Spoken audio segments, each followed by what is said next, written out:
গ্রামের শেষ মাথায় একটা পরিত্যক্ত রাস্তা ছিল। রাস্তার ধারে পুরনো শ্মশান, তার পাশেই এক ভাঙা বটগাছ। সন্ধ্যার পর কেউ ওই পথে যেত না, কারণ ওখানে নাকি একটা ভুতুড়ে কুকুর ঘোরে। রবিন এসব গল্পে বিশ্বাস করত না।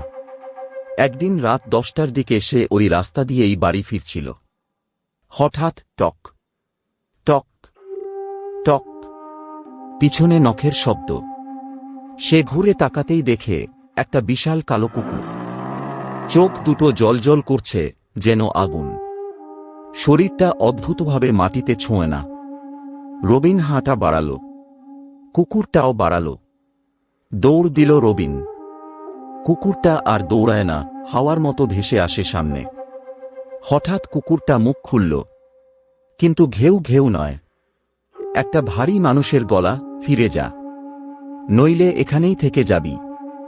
রবিন চিৎকার করতে চাইল, কিন্তু গলা দিয়ে শব্দ বেরোল না। তখন সে লক্ষ্য করল কুকুরটার গলায় একটা পুরনো দড়ি, রক্তে ভেজা। ঠিক তখন গ্রামের এক বৃদ্ধের কথা মনে পড়ল। এই কুকুরটা বহু বছর আগে শ্মশানে পুড়িয়ে মারা হয়েছিল। সে এখন পাহারা দেয়।